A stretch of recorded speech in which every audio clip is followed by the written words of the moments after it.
The latest book, which has just been launched, is called Between You and Me, which is an inspirational book of 14 ordinary people who inspired me in my life and their extraordinary journeys and the lessons that I've learned from them.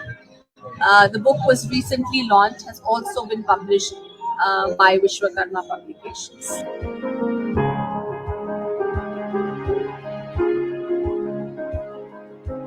So, I think it's absolutely a dream come true for someone like me, because Vishwakarma Publications approached me to write the book. So, the process became much more easier for someone who is a novice or a beginner as far as writing is concerned, and one doesn't understand the nuances of designing or publishing. I think Vishwakarma Publications played a major role in terms of a very smooth induction for me into the entire process. And I would say that they are true partners in terms of ensuring that the book reaches across the country wherever it is needed. And I'm very thankful and express my gratitude to the entire Vishwakarma team for partnering with me.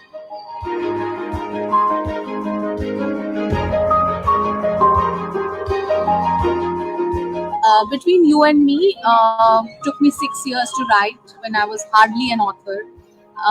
So I got established as an author with this book. And Between You and Me, 14 inspirational people. I think it's a lot of hard work in terms of reaching people around the globe in different time zones and putting this together. But bouncing off ideas with Vishwakarma team, in the process, and also following some of their ideas because they're more experienced in the field of. They know various authors. They know what's going on in the market. We took a lot of pains in terms of even designing the book cover. So there is a meaning behind why the books look the way they do. And that is a very collaborative process. So I think that's what I enjoy most with the Vishwakarma team.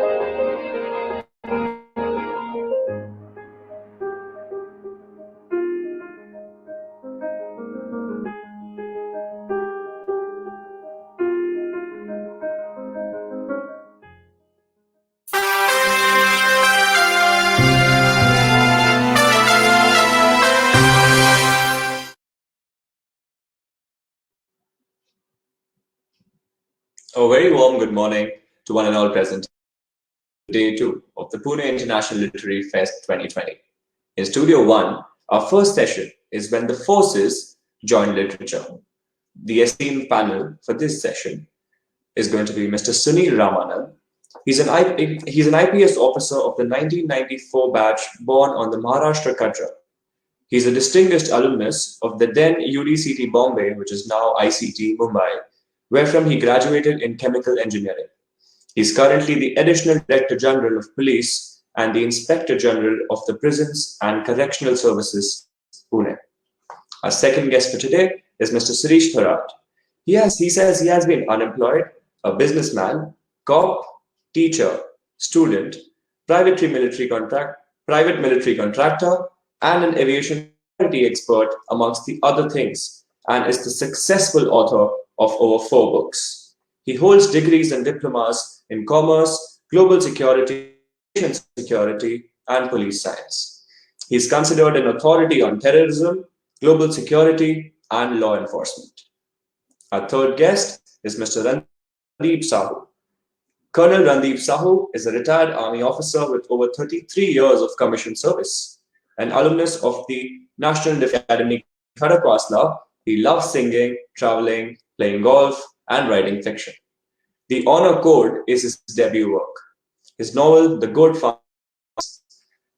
Our fourth guest is Group Captain D.P. Apte sir.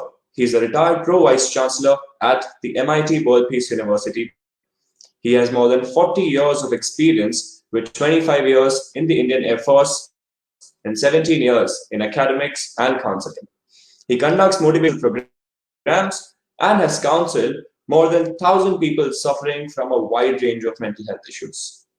He has authored more than 14 books. He has been awarded the Royal Aeronautical Society Award amongst many other awards gained by him.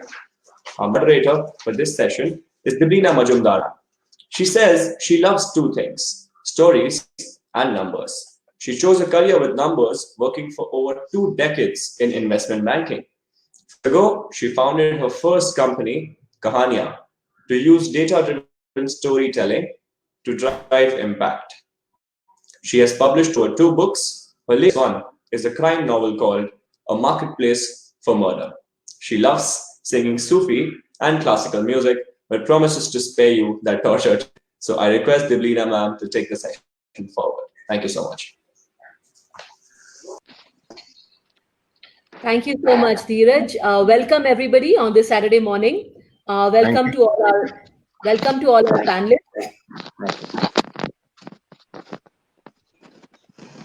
Good morning. So, Good morning. yes, all of you can hear, right? Each other and me. Yeah, absolutely. Yes. Okay, right. So let's get started. I think the first question I have, and first of all, thank you for joining the panel and for your inspiring work, not just in writing but also in your careers. So I think the first question I have, which I would like to ask, and I'm sure even the people joining in would like to know from you, is one thing which is common among all of you is your forces background, and how did that inspire your writing, or when did your interest in writing, first get sparked? So maybe Mr. Sunil, you could start, and then we could have other panelists as well add to this. First of all, Deblina, thanks for having me over, and it's a wonderful morning.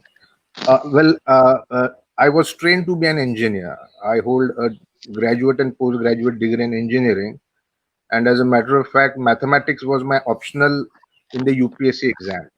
So I really had nothing to do with literature whatsoever throughout. After joining the IPS, I was more into law and stuff of that sort. So literature never crossed my mind. But I'll explain this journey to you as to how I got into this. See, it was May 2013 when I was appointed as an observer of the Election Commission to oversee elections in Bellary district.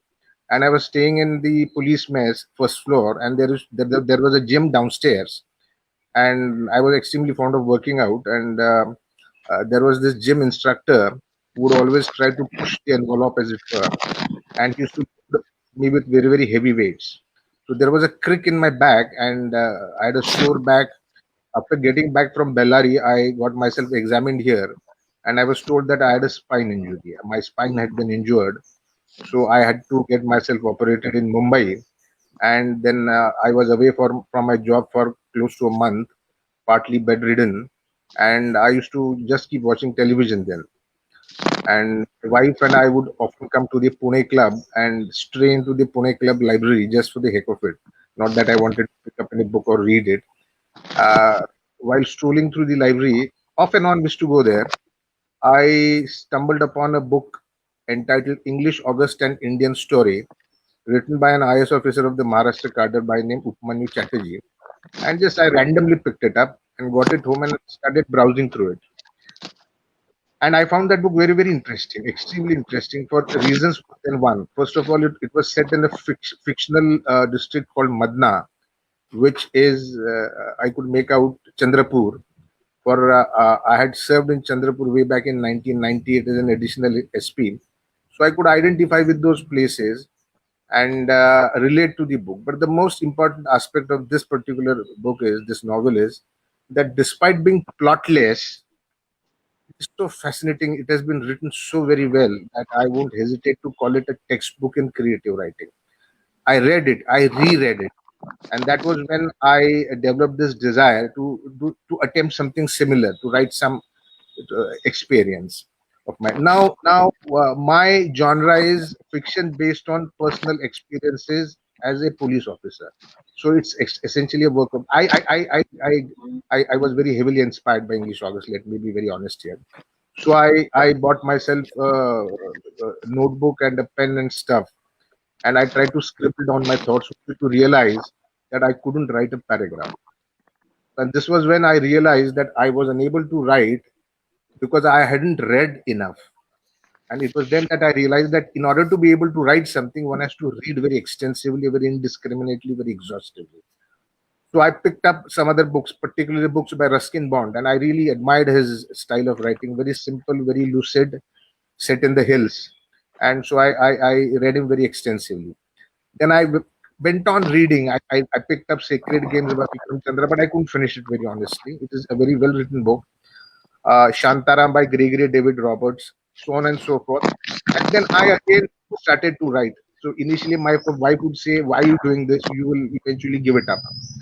But I said, "No, I'll persist. Let me see whether I'm able to finish it." So I began writing, but as you know, my job was the biggest interruption because you know how police work is. So I must have seriously began writing this in 2014 when I was IG in the State Reserve Police Force. In April 2015, I was posted as the Joint Commissioner of Police, Pune City. And then again, I slowed down a bit. After a couple of years in Pune City Police, I was transferred to the CID as IG, and then I could also continue writing there. And eventually, I finished the draft.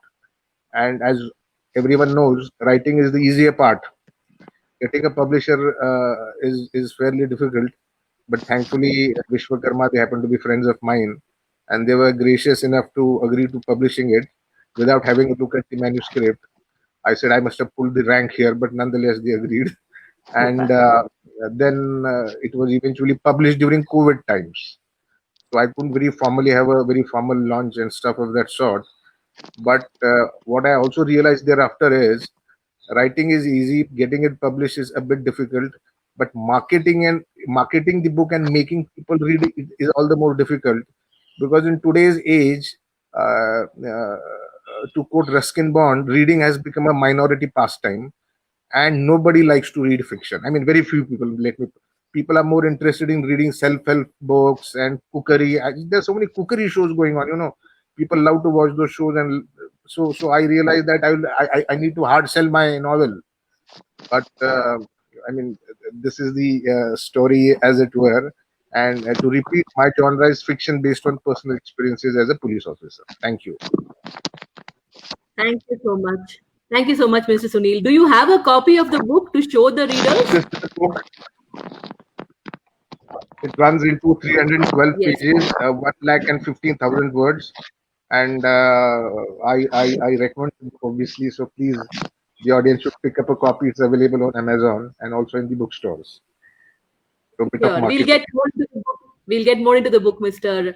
Sunil. But yeah, English on August has also been one of my favorite books, which I read quite some time back. And I love the way you trained yourself. You know, like you said, you had the experience, but words obviously are not always that easy for all of us. And you trained yourself, to get to See, the words. literature is no rocket science, to be very honest. Yeah.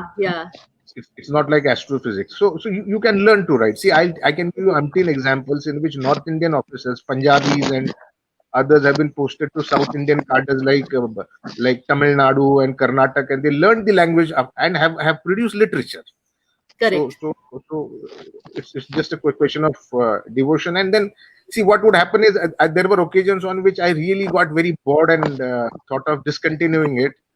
But then I persisted, and eventually the novel did see the light of the day. Thank you, Mr.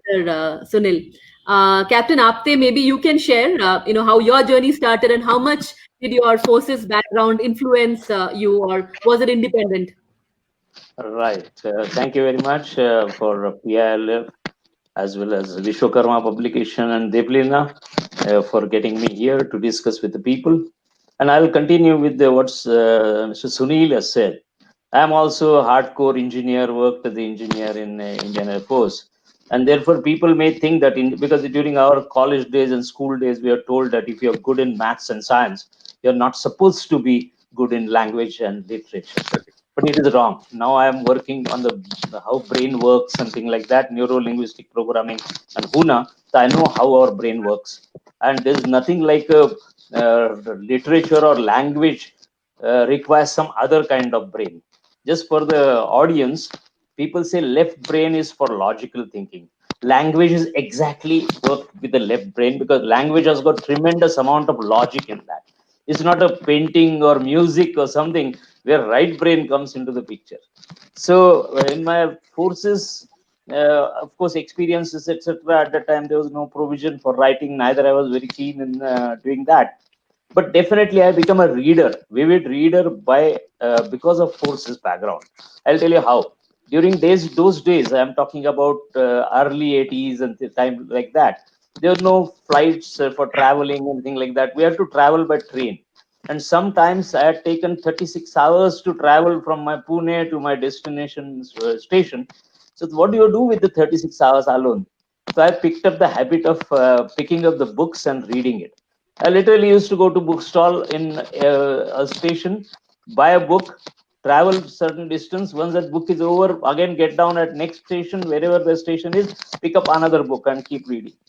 So once I picked up a book on Thane railway station. I remember Kalyan, the junction, and picked up one book of a Kenneth Blanchard, and I think 1 Minute Manager, an apology, something like that.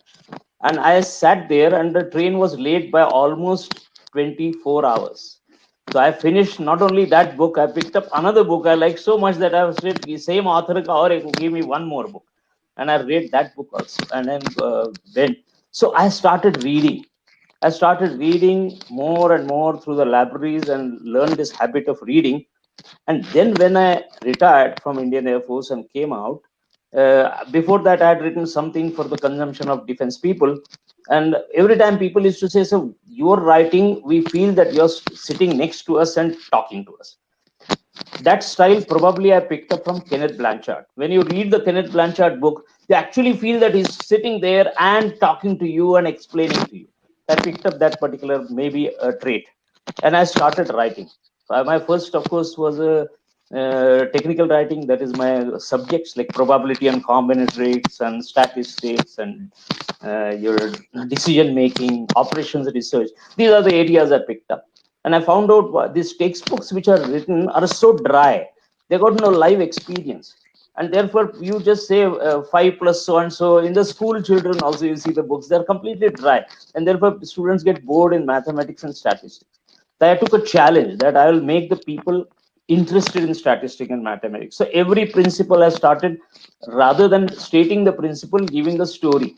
And I used to give a story of soldiers hitting the firing the bullets and probability of hitting the bullets to terrorists and all kinds of things. I used to design the problems in my mind.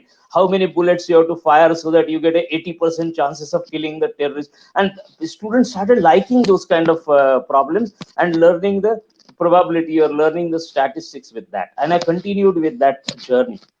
However, at the same time, when I was in the Indian Air Force and then subsequently, I realized that I wanted to learn how mind works because I've seen in the worst of the worst situations, people are very happy and working literally for 18 hours without no shelter and things like that. When we're in the activation and on the border and all that, their families are somewhere and still they're working and they're putting their all efforts. They're not even worried. Sometimes their children are sick, but they're just not this thing and working. On the other hand, sometimes maybe in the peacetime or otherwise when I retired and came out, for trivial issues, people fight with each other. They get angry at each other on simple things, and they get frustrated. They get emotionally disturbed. So I wanted to learn how mind works. And as luck would have it, when I was doing MTech in England through Air Force, who had sponsored me. There I got a chance to learn neuro linguistic programming from Dr. Art Embridge. There was a short 4 days program, a value addition program during holidays. So I did that. I also did an Art of Living program when I was in Shillong. Our Air Marshal arranged that Art of Living team to come to Shillong and teach us. That was wonderful. Air Force is doing that kind of training programs quite often of different kinds. With these kind of things, I developed the interest in this.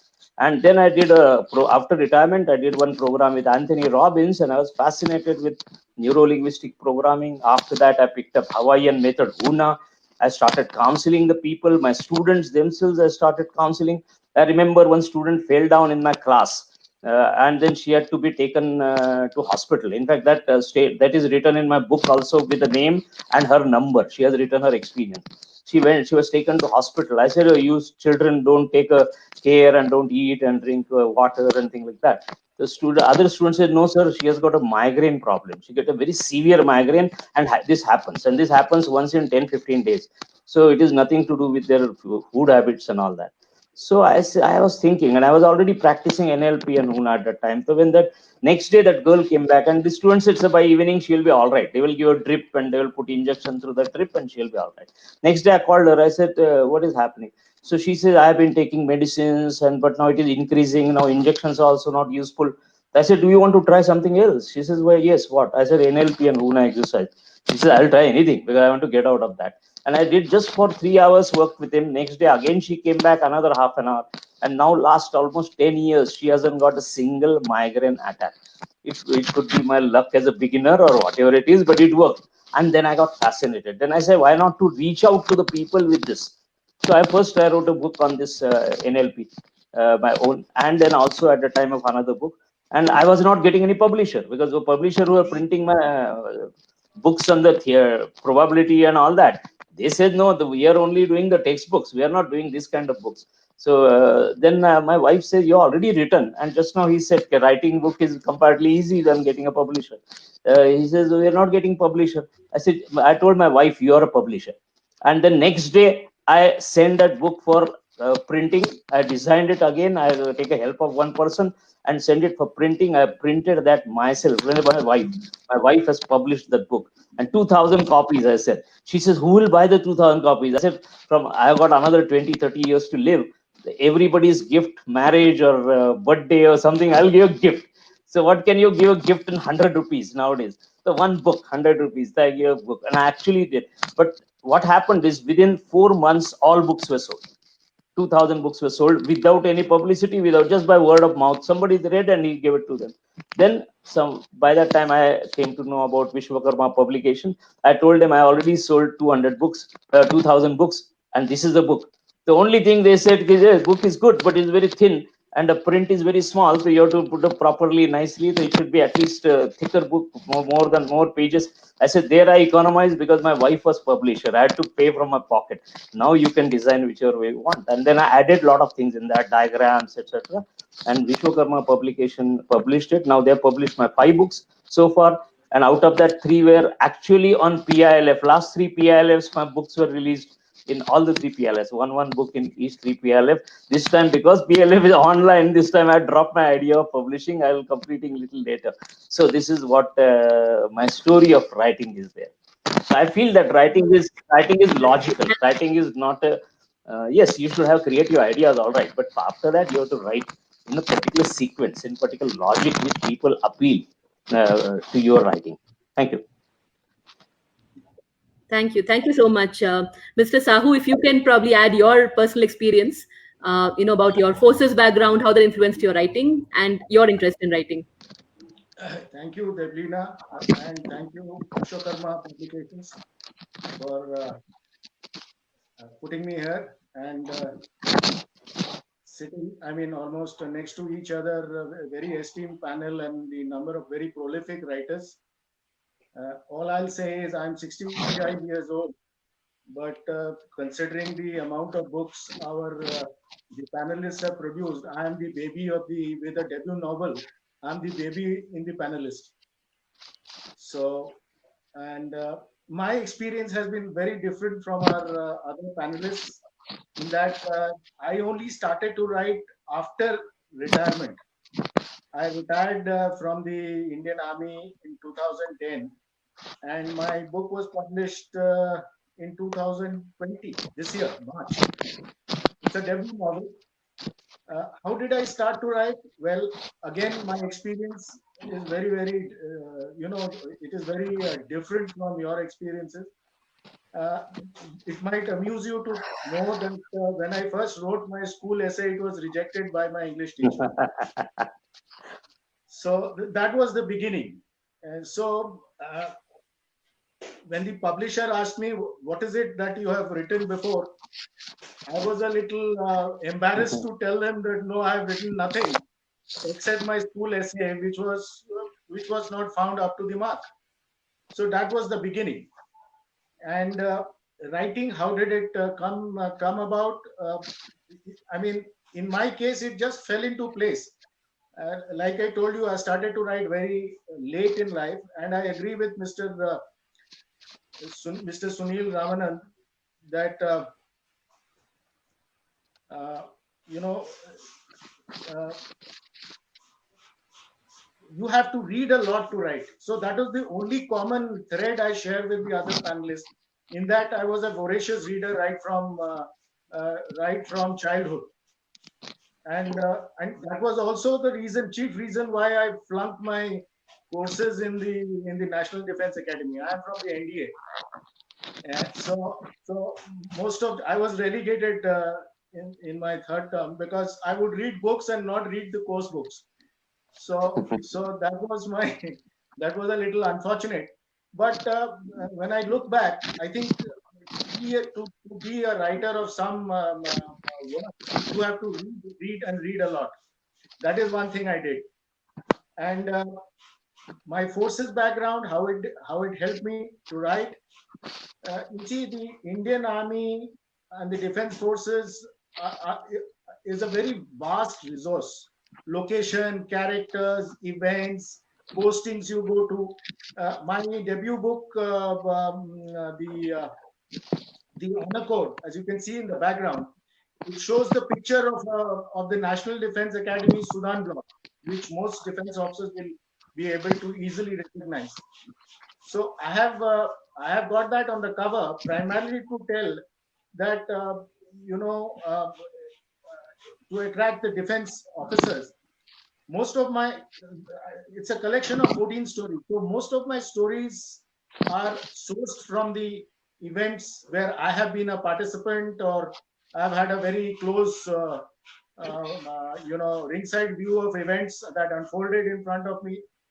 So in that sense, it was a great resource to me. The second is when I started to write. I told you, to me, writing was more like a divine prompt that fell into place. I mean, I was surprised that I could write. I told you my experience. I mean, starting to write so late in life, it was more a divine, it was like a divine prompt, a divine guidance that I produced something.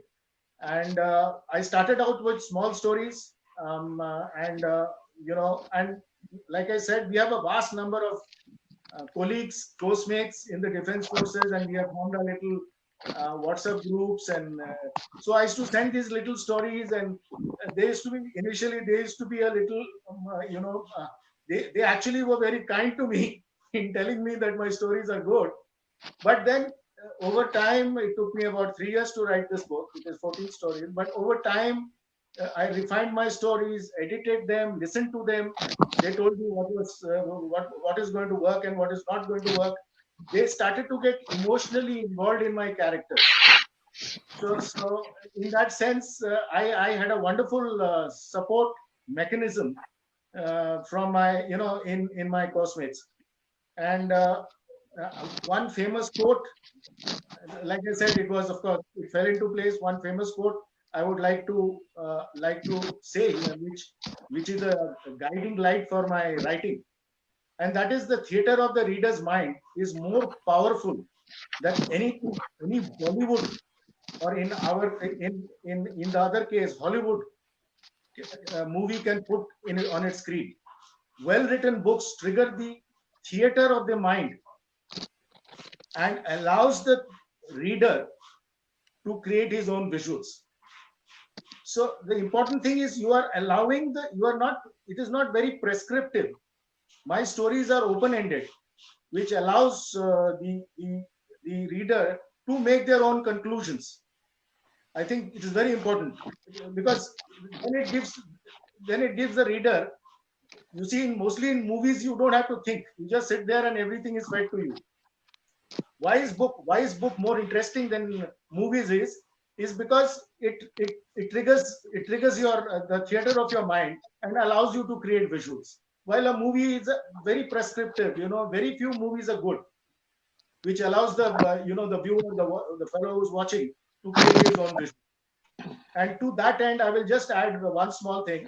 And one story of mine, I started out with small stories. I mean, I don't know if my video was played. I was too busy actually trying to get the technical aspects right. I started out with little tiny fiction, which is storytelling in 40 words. And then I improved that to, I started out with flash fiction, which is storytelling in 40 words, and then to tiny fiction, which is storytelling in 140 words, and so on, and graduated up to a novelette, which is about under 17,500 words, and short stories about 7,500. This is a standard convention. Now, what I like very much is, these short, whenever a short story is not necessarily a deficient story. Short story takes more effort to write, and it is a full-blooded story with suspense, with excitement, drama, and there is no dilution in the content. For example, one story of mine that I would like to quote here before I conclude, and that is written under 140 words. The Perfect Heist. Now the story is about. You must have heard of Halloween, little Halloween festivals in the US, where children and adults wear all kinds of masks, and especially children go to door asking for, saying trick or treat. Should we trick you or you give us treat? It's a fun thing. So they give them some chocolates and things like that. So on that particular day, a group of 3 people, 2 women and a man, rob a bank wearing Halloween masks.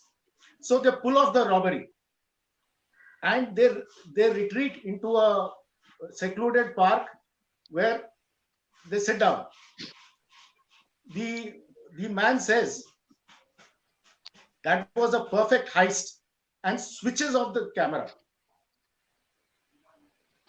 So the other 2 women, now they are carrying a huge bag filled with money. The other 2 women look at that man and say, should we return the money? And look at the cinema director. So what is the story is, it's a cinema act, and they pull off this robbery, and suddenly they're in a moral dilemma. Should we return so much of money or should we keep it?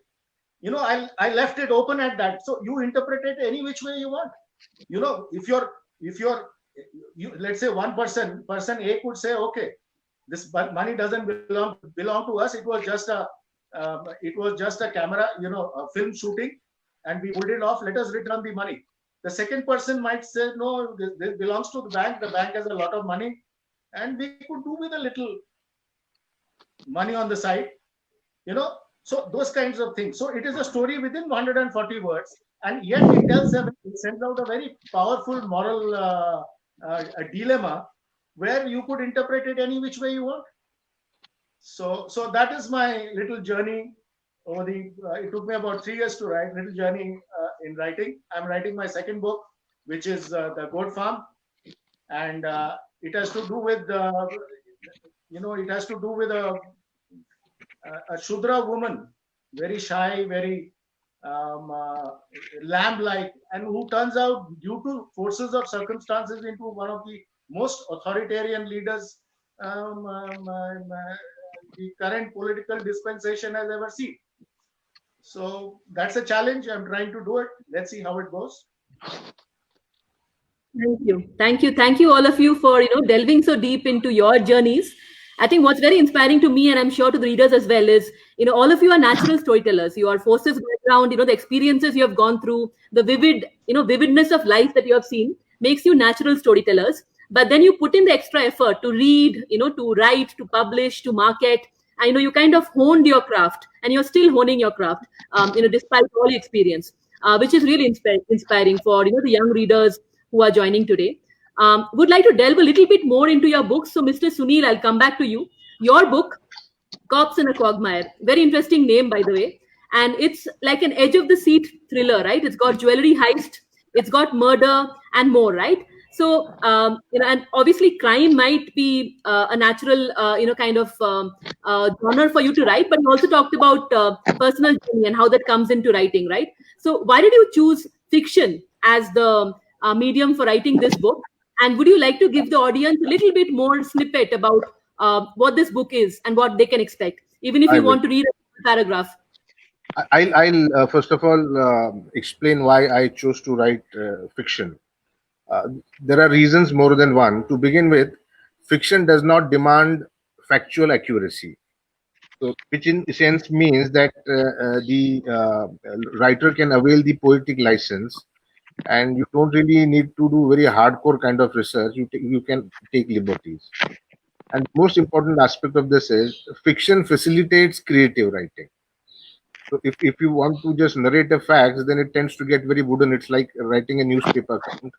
But if you cast it as fiction, then you can explore the creative aspect of the language, and that makes very good reading. And the most important aspect of it is being a serving government officer. Fiction does not require any permission for publication. If you write non-fiction, then well, non-fiction can be written only after retirement. And this is a typical genre of these serving bureaucrats, to cast it as fiction and take liberties. Basically, if somebody would say that this is factually incorrect, so be it. I mean, this is not an attempt to write non-fiction. It is a work of fiction. Now, something about the novel of mine. To begin with, it is not a James Hadley Chase kind of a very racy novel full of guns and stuff.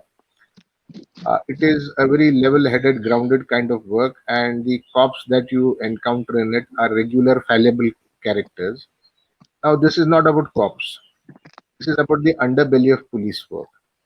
What happens here is there is this fictional state called Paschim Rashtra, which is very badly affected by jewelry heists, and it goes on for close to 6 months without the police being able to crack a single case. And so there's a lot of pressure on the government. The jewelers, as you know, they have clouts, and they petition the government and raise a lot of clamor. So a certain squad is constituted under the superintendent of police Samudrapur, which is also a fictional district of the fictional state, and they go about doing their job. And within a week of its coming into existence, they are able to nab one of them. And once he is interrogated, then the entire gang is one by one nabbed. But that is not the story, let me tell you here. What happens is there is a certain lady informant of the police who dies under mysterious circumstances in the campus of the superintendent of police, Samudrapur. And once this happens, then the tables are turned, as it were, and the squad is accused of having murdered her in an attempt to extort a confession from her. And then a case of abetment to suicide subsequently is registered against this very squad. And whereas in the first part of it, the squad was getting pats on its back, and a lot of good things were being said about them. Now they have to disappear. I mean, the squad goes on the run. And whereas this very squad that were a few months ago chasing bandits and dacoits find themselves answerable to the law. So the process that they go through in the second half is what the thrust area is. The first part is, of course, it's a routine thing, and the complexity of our criminal justice system. They have this saying. This is my own saying. that truth is known to God alone. We go by evidence, and evidence is a very tricky thing. Evidence can be selectively collected. There are occasions wherein evidence is fabricated. There are occasions on which the same evidence can be uh, interpreted in different manners. So, how this affects the entire criminal justice system, and how and eventually the fate of the squad, what it goes through. So it is a very honest account, if I may say so, and with normal regular. There are no super cops in it. There is no Singham in the story. Let me make it very clear, and it's that makes the book very unusual, I would say. But it does move at an adequate pace. I mean, I don't think it drags anywhere. It moves at an adequate pace. I've tried to make it a bit eclectic by interspersing with some anecdotal matters also. It turned out to be a fat book to begin with. It ran into close to 1,35,000 words. So the editor had to wield her sword-like pen and chop off a lot of things. But then eventually it whittled down to 1,15,000 words. But then some of the readers say it's a bit too big.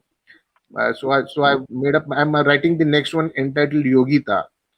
Now this is based on a Nakshal lady. Once again, a work of fiction, whom was killed in and by forces led by me somewhere. So it's about her life without any ideology. I'm not talking about the ideological aspect of it, but simple, plain kind of book. And I assure you, it won't be so big. I will try to curtail it to 60,000 odd words, because the attention span of the current readers is such that they tend to jettison the book midway. I mean, the experience. Correct. Correct. That is more or less it. Thank you. Thank you so much, Mr. Ramanand. Mr. Sahu, I think you already gave us a glimpse of, one short story from your short stories. But I wanted to ask you, honor code, right? When I heard the name of your book, I was reminded of, the quotes from A Few Good Men, right? You need me on the wall.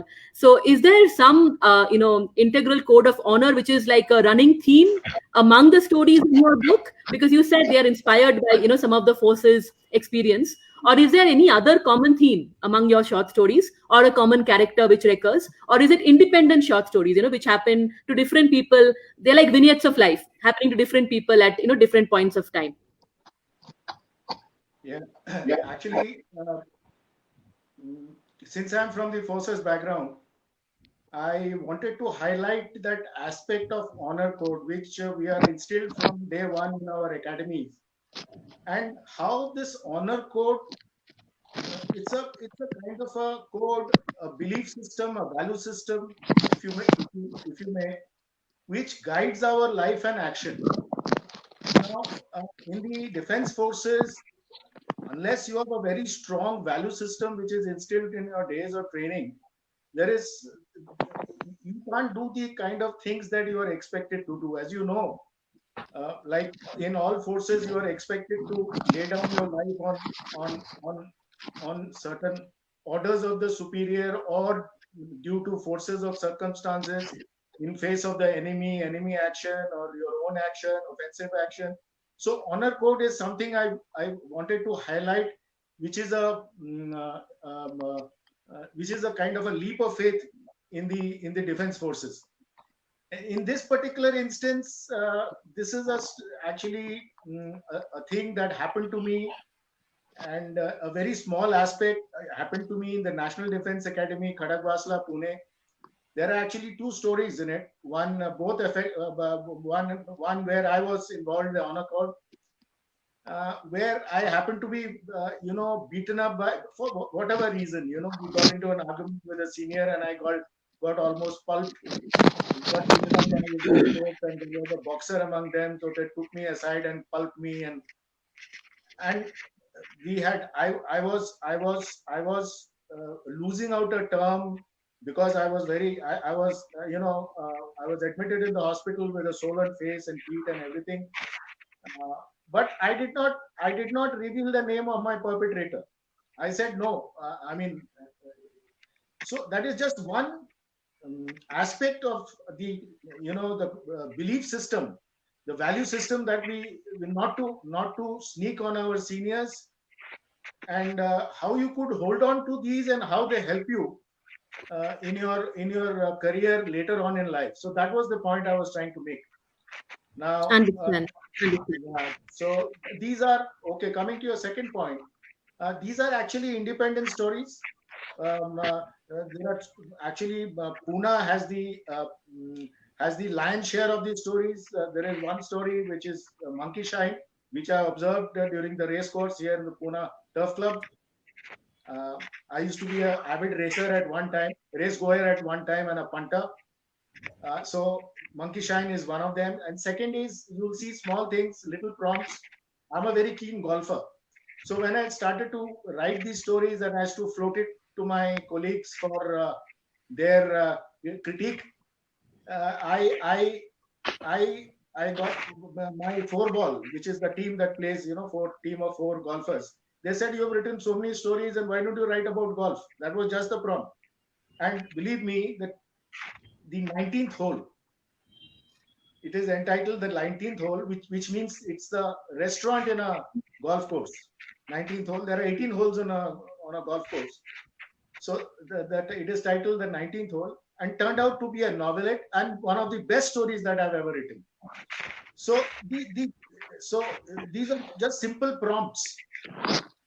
So I will agree with Mr. Sunil Ramanand when he said it is fiction allows you a lot of creativity, which non-fiction doesn't allow you. And in non-fiction also, like Group Captain Deepak Apte says, he's a technical man, so he can write. I'm not a technical man in that sense. So there, if I tried to write something non-fictional, I would be found wanting, deficient. I mean, it could stand out as fake. So and that is not the case. Yeah, so that is not the case with fiction. Fiction, like I said, you can the readers, the theater of the reader's mind is the canvas. So Correct. it all depends on how you stimulate it or how you trigger that theater of the reader's mind. So you could have a lot of leeway, a lot of elbow room to write. So yeah, so all these stories are independent. There is no clear this thing, except that in all my stories it is strong plot driven. I like plot driven stories, which means I open the loop, set up the scene, build it up slowly, and at the end, I deliver that the suspense, end the suspense. So that is how I write that. Most of these carry, and you cannot get in any of my stories. You cannot guess what the ending would be like. So correct. So it starts with, like I said, flash stories, 40 words, 140 words. Then short stories, and then novelette.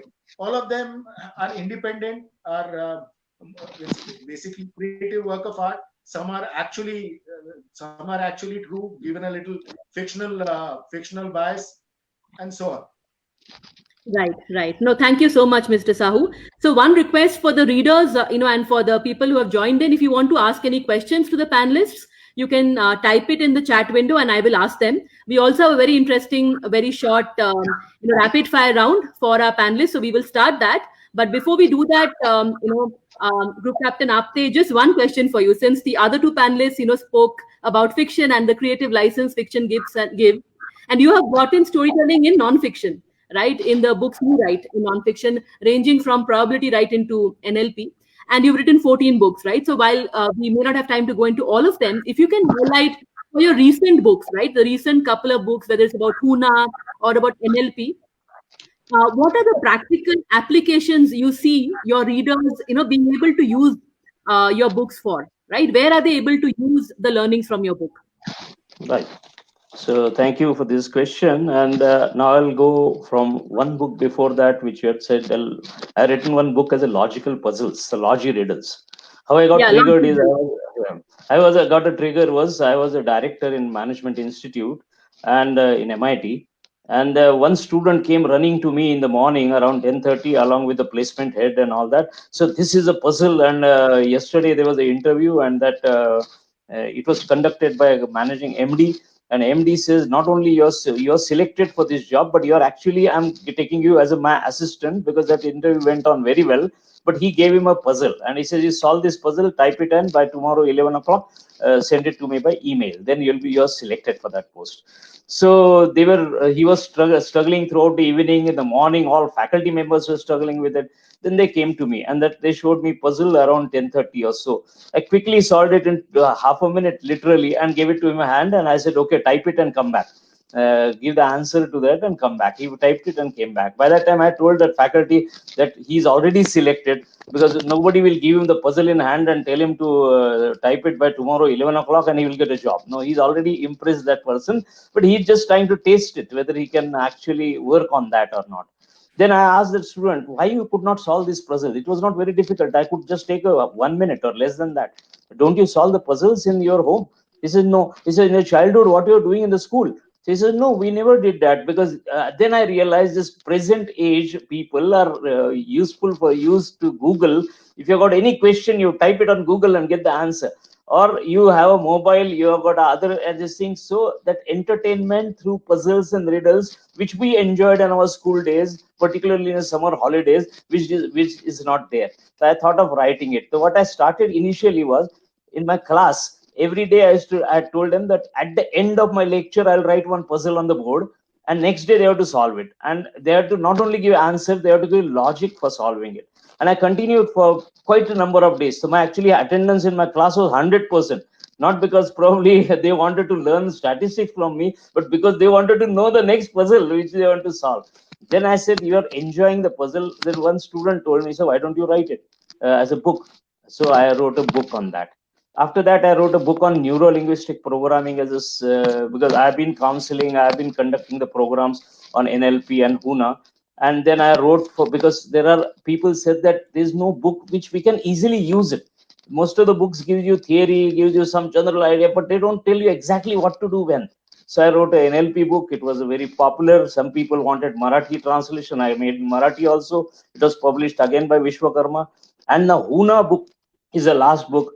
In fact, I'm the first author of HUNA book, first Indian author of HUNA book.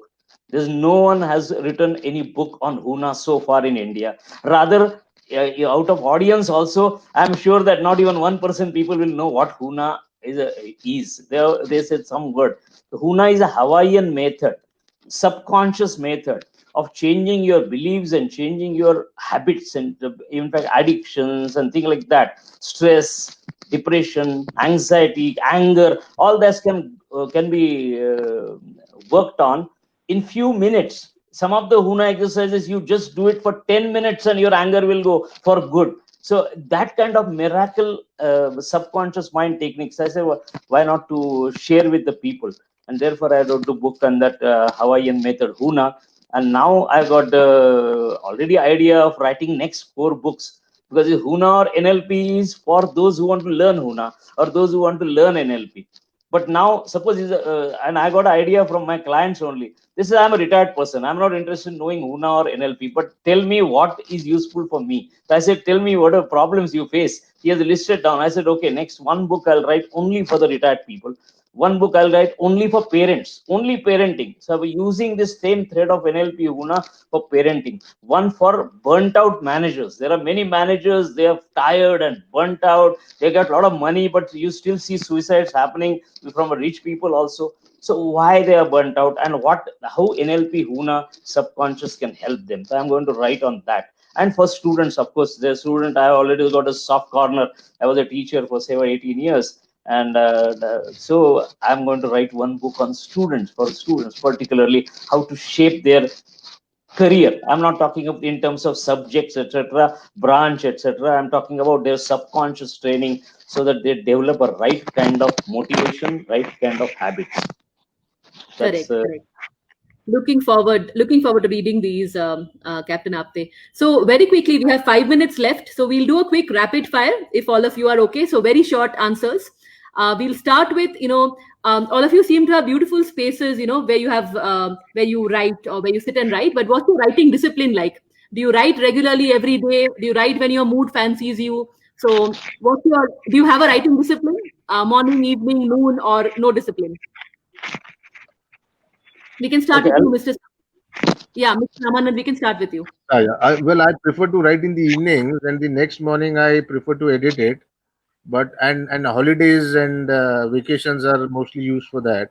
But strictly speaking, I can't say there is a very there's a see, because what happens is you can't write unless your mind is settled. There could be a certain evening wherein you have time, but your mind is engaged with some other thoughts, maybe office, maybe your boss or whatever. So it is only when the mind settles that the pen works. Correct. No, thank you so much. What about you, Mr. Sahu? Yeah, I write every day, 4 in the morning. Wow. And it might surprise you. It might surprise you because it surprises all my colleagues and course mates, because I was always the laziest among them. We used to have, I'll tell you, I know it's a rapid fire thing, but it is important to tell you how habits change over time, and when you get older and more, senior in age. I used to be always the last guy, the laziest in the National Defense Academy, when we used to have something called a muster. Before you go off, you are outside your squadron.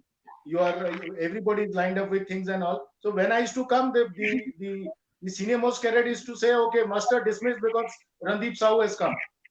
But Correct. now it is different. I get up at 4 every day in the morning, and I found even if I don't have ideas, the longer I sit on this chair, I start to get ideas.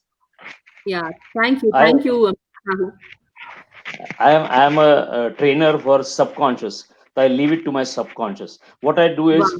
I close my eyes, think about the book once, and fix the date. And I will just show you. This is my book on NLP, and this is my book on Huna. This I'd seen this covers about 8 months before I completed the book.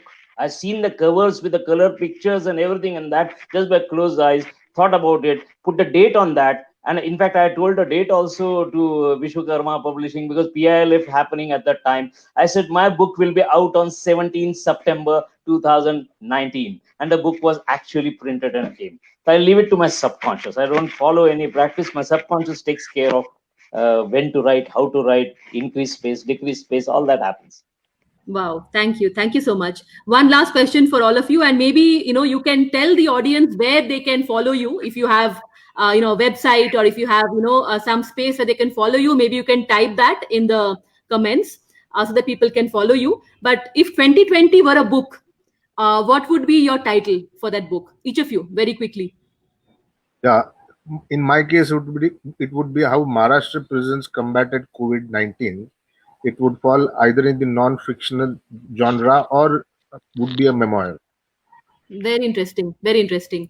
What about you, Mr. Sahu? 2020 as a book, what would you call the title? I would call it Abyss 2020. Abyss 2020. I would think of a dystopian world where there is a lot of suffering and injustice and so on. But a dystopian world or dystopian narratives are not necessarily bad. For example, Kazuo Ishiguro won his Nobel Prize in 2017 with a Never Let Me dystopian Go. novel. Yeah, Never Let Me Go. Never Let Me Go. But Yeah, it won the Nobel Prize for him. I mean, among other writings. So Correct. Abyss 2020, dystopian novel. Thank you, Dr. Captain Apte. My title would be A Blessing in Disguise, because this is a time when because we are locked in home, we could discover our families, we could discover ourselves, we could discover our passion. That was only. Correct. Otherwise we are busy in like a rat race. We are busy in the day to work from 24/7. So we got a relief from that. I take it as a blessings. Correct. No, thank you so much. Thank you all the panelists. I think we are out of time. You've mentioned how people can get in touch with you. please do. I would recommend, these deeply inspirational people. We should read. We should, read their works and keep getting inspired. Thank you so much for sharing your life's wisdom, your experiences, your writing practices, more about your books. I'm sure the readers are looking forward to reading and to learning from you, as am I. And as you said, Abyss 2020, Maharashtra prisons battling COVID, and blessing in disguise. I think that's my learning from this session. So all the very best to everybody, and thank you so much to PILF and to Vishwakarma Publications. Thank you. It was a pleasure. Thank you much. Thank you. Thank you. Thank you. Thank you all for sharing your valuable insights with us. It was indeed an honor to have you with us today. Our next session will begin in the next 15 minutes after a short break. Join us for our next session, Gurus, Heroes, and Villains at 11:15. We hope to see you there.